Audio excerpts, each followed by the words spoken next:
first down. They hand off to Marlon Mack. Huge hole, 50-yard line. He's at the 40, still going near sideline. He's at the 10. He's at the 5, and he will score. Touchdown, Marlon Mack. Touchdown, INDY.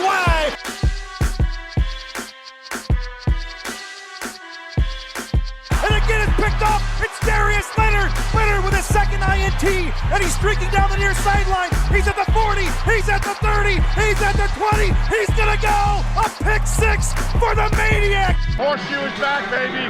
The horseshoe is back. Hey, what is up, Colts Nation?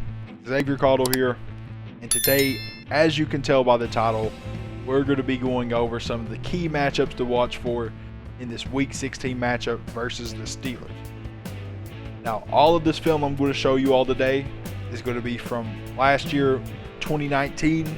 Two of the matchups is going to be from Week 9, and one of the matchups is actually going to be from Week 3, and that's going to be Deforest Buckner and David De Castro, and that's back when Deforest Buckner was still playing for the 49ers.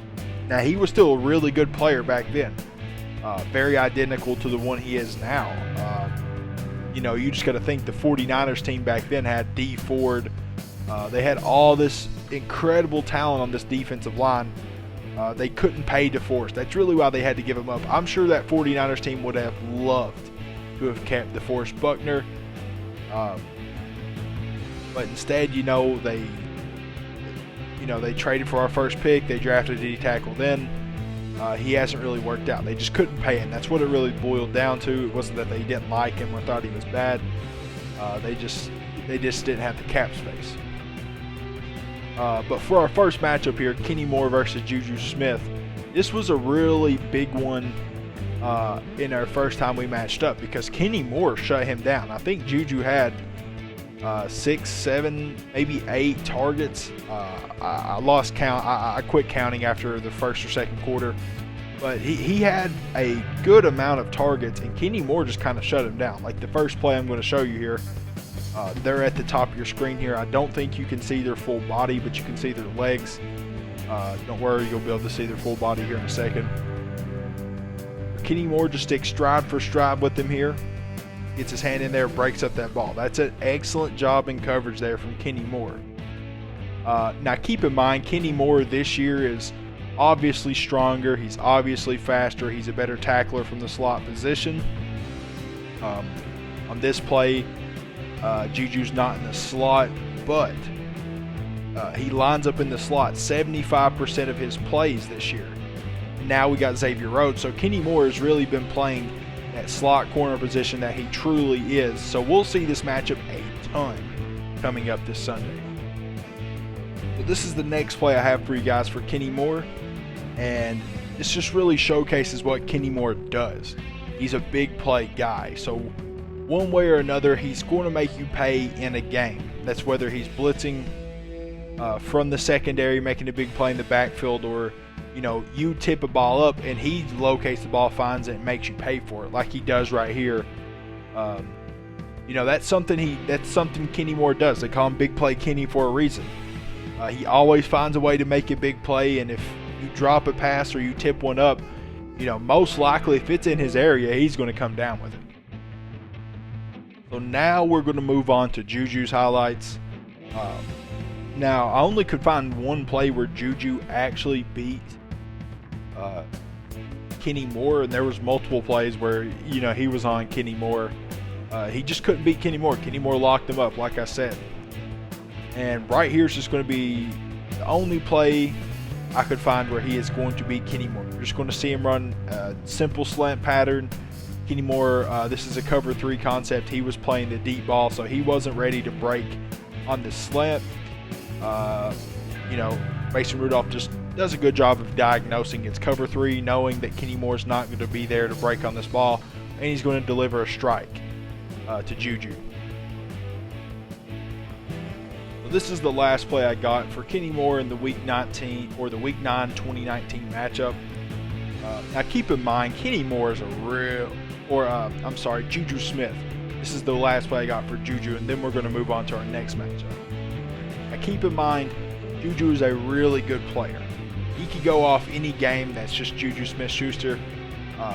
This week he really got clamped up. We were paying attention to Juju. We weren't going to let Juju beat us, especially since their quarterback was Mason Rudolph. I'm just saying that because Juju can go off. He can go off. But here, this is the only other reception I think he had all game. He might have had 3, but one of them was for like -1 yards. He just gets he just catches the ball and gets thrown out of bounds by Darius Leonard. But other than that slant one I showed you, this is the only other positive yardage catch he had. Like I said, he got clamped up this week. That's what happened, and I think we're going to have a good game plan for him. I think we're going to focus Juju yet again.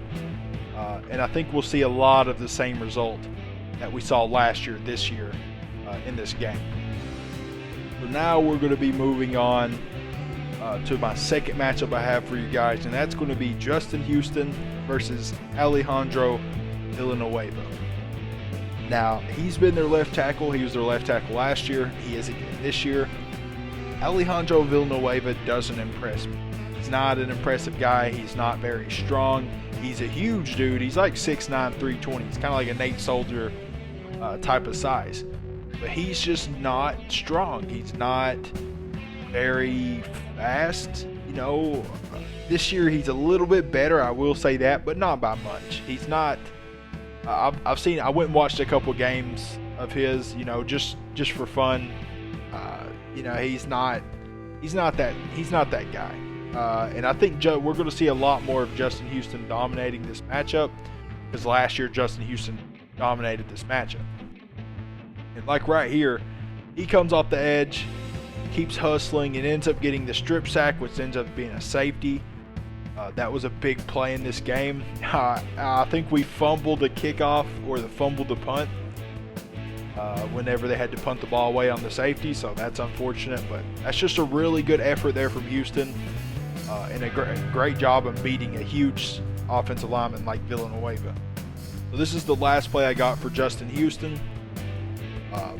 Justin Houston had a really good day against Villanueva. Like I said, when I watch Villanueva play, I don't like him that much. No hate on him. He's not a horrible player, but he's just, when I think of a tackle, he's just not what I like. I don't like big 6'9" tackles. I think that's too tall. I think that's too big of a frame. I know that sounds crazy. Like, how could you be too big of a player? Well, you can be. 6'9" is a little tall for the NFL, whether you're an offensive lineman or not. But here, we're just going to see Justin Houston on the edge do a good job of setting the edge, keeping this running back on the inside, and giving time for his other defensive players to get to this ball. Gets off good, sets that edge well, doesn't get moved very much right here, and actually forces him back up to cut this gap off. See, that's where he wants to go, and everyone gets there. That's an excellent job there from Justin Houston, setting that edge against, again, a much bigger player than him. Now we're going to move on to a couple of Alejandro Villanueva's highlights. And I got to say, I really struggled to find any good reps against Justin Houston, because Justin Houston was pressuring Rudolph a lot this game. He was getting in Rudolph's face. He was just bull rushing Villanueva whenever he wanted. Whenever he was really having to sit on his bull rush, because if he didn't, Houston was just going to blow him back into the face of his quarterback. Now, a couple of these plays, he does a decent job at containing it, but nothing spectacular. I could only find 2 decent plays from Villanueva against Houston. The rest of them were Houston just kind of dominating the matchup. Wilkerson did a really good job as well against him, so keep that in mind. We'll see Wilkerson playing against him as well. But here, first play, I guess he does a decent job of in pass protection here. He still kind of gets moved. He never has a sound base there. As you can see, his feet are just kind of pitter-pattering. Even in, he's just trying to reset him, get some kind of ground. He really never can. Yeah, we'll move on to the next. So this is the last play I have for Villanueva. This was really the only quality rep I could find against Justin Houston from him. You'll see it here. He just does a good job of containing his bull rush, completely stopping him, and then walling him off. That was the best rep I saw from him all game, hands down. He does a really good job of absorbing this bull rush, being aggressive at the point of contact there, and then walling Houston off. Now, Houston has really went away from his bull rushing, just his bull rushing style. He doesn't do that much anymore nowadays, but he can still do it whenever he wants to. He's still physical. He's still a physical player. Don't get me wrong. Justin Houston is possibly a Hall of Famer. He is one of the most physical defensive ends to ever play. But, once you're playing against these younger players, you got to find a different way to win. And, time and time again this season, Justin Houston's did that. So I'm fairly confident in this matchup. I think Justin Houston wins this. But let's not discredit Villanueva too much. Just because I don't like him, he's still a decent player. He's still not a bad player. He's just someone I don't like at the left tackle position. So now we're going to be moving on to our last matchup, and to me, what I think is going to be the best matchup we see all day. And that's going to be Deforest Buckner versus David De Castro. David De Castro, he is one of the best guards in the league. He has been for 3 or 4 years. He's just a really, really good talent, at that guard position. Steelers Nation loves him. I really can't brag on him enough. I love offensive linemen. If you watch these videos, you probably see a lot of offensive linemen in here, and it's a good reason because there's a lot of talented guys that never get any recognition. Now Villanueva, he only got through in here because he's the weak link versus our defensive line. If we want to attack anyone on their offensive line, let's go at him. Bring some pressure towards him. But De Castro is definitely that stronger guy. We're going to see Deforest Buckner, Grover Stewart versus De Castro. Like I said, we've already seen it. So first play here is going to be, first couple plays I'm going to show you are going to be Deforest Buckner's highlights. This first one, David De Castro does a good job walling him off, hitting the lane for his running back. Buckner does a great job of working back to the inside and making this tackle. Second play I got for you guys in this Deforest Buckner versus David De Castro matchup. Deforest Buckner is going to do an excellent job here versus the double team. Right here, he's going to get double teamed initially. He's going to extend his arms. He's going to hip toss De Castro right off of him and make this tackle. That's an excellent job there for Deforest to be strong in his base, strong in his technique. Make sure he's not going to get moved off balance against this double team. And then the best part, the fact that he has the agility to withstand this block coming from this tackle, throw De Castro off of him, and make this tackle. That just shows you what a player Deforest Buckner is and has been. So now we're going to move on to David De Castro's highlights. And, I just showed you a couple plays of Deforest Buckner dominating in the run game. But that's not De Castro's strong suit. De Castro's strong suit is pass protection. We play that Tampa 2 style, so we need pass rush. We need this defensive line to kind of make issues up front for this offensive line of the Steelers, because we got to disrupt the pocket. If you want your Tampa 2 to work, the pocket's got to be disrupted. Right here, you're going to see De Castro just do an excellent job in pass protection against Buckner. That's what he does well. Castro's not a big run, big aggressive run blocking guy. He's a pass protector. One of the best in the league, hands down.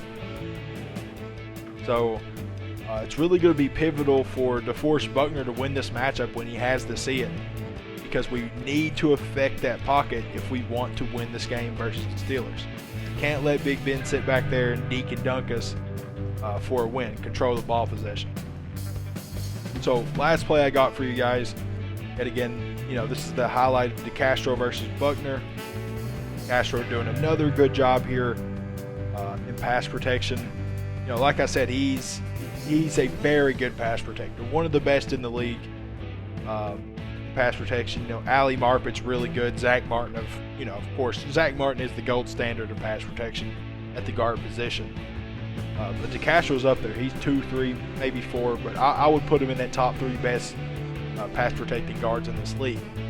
So again, Deforest Buckner is going to have to do something. He's going to have to figure out some way, find some weakness on this guy if we want to get a little pass protection or a little pass rush. Yeah, that's all the plays I got for you guys. I'll talk about these matchups. You know, I'll just say who I think is going to win them, how I think they're going to win them, stuff like that. But when it comes to Kenny Moore versus Juju, this is a big one. This is maybe the biggest one there is, because we can't let Juju go off versus us. We know this offense has been struggling the last 3-4 weeks. We need them to keep struggling. And how do we do that? We shut down their big play guys. We shut down guys like Juju. We shut down guys like Johnson, Claypool. We get all of them took off the map. You know, they can't run the ball against our defensive front. We know that for a fact. They're going to struggle. I think their offense is going to struggle as a whole as it is. I think we're going to do a good job in coverage.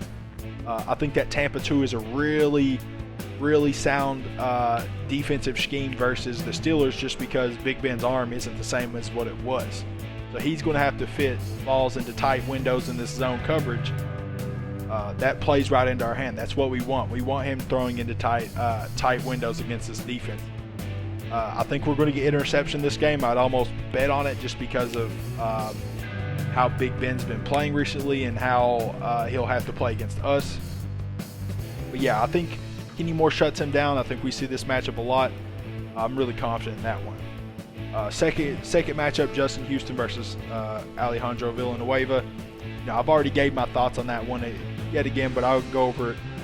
I think Justin Houston wins this matchup pretty outright. You know, when I watched this film of last year, Justin Houston killed him. I understand Alejandro's a younger guy. I understand Houston has gotten a year older, but Houston doesn't look like he is horribly regressed from last year. He doesn't look exactly the same, but I still think he'll be able to do just enough to beat out Villanueva and win this matchup this coming Sunday. And the last one, Defo versus De Castro. I think I got to give it to Defo. I think he's a better player, even better player than he was last year, and that's saying a lot because he was a good player last year. I knew he was talented. His tackle numbers, his sack numbers were kind of low, but he did play with guys like Deforest, Greenlaw. He played with a lot of talent at that San Francisco defense. They went to a Super Bowl for a reason, and it wasn't just because their offense was great. Jimmy Garoppolo was the head of that offense. They were just running the ball left and right. They didn't have a number one receiver. They had George Kittle, of course, but that defense was the real reason they were there. And Deforest Buckner just coming to us and balling out now, having these huge tackle numbers, these huge quarterback hits numbers. It really shows you how good he was. Like I said, I'm sure San Francisco misses him, but they had to get rid of somebody, and at the time it looked like Deforest Buckner was that guy. I'm sure they're really missing him now. I'm sure they wish they would have released somebody else. Or traded somebody else, I should say. But yeah, that's all the matchups I got for you guys. If you're still here listening, appreciate you being here. Sorry if I kind of rushed the video a little bit. I'm just trying to get this out. I redid this video like 3 times because when I was making it the first time, Costanzo being injured just popped up on my phone, and I was like, well, I got to remake this video now. But yeah, thanks for being here. Thanks for listening. If you like the content, drop a like, subscribe. But until next time, guys, peace.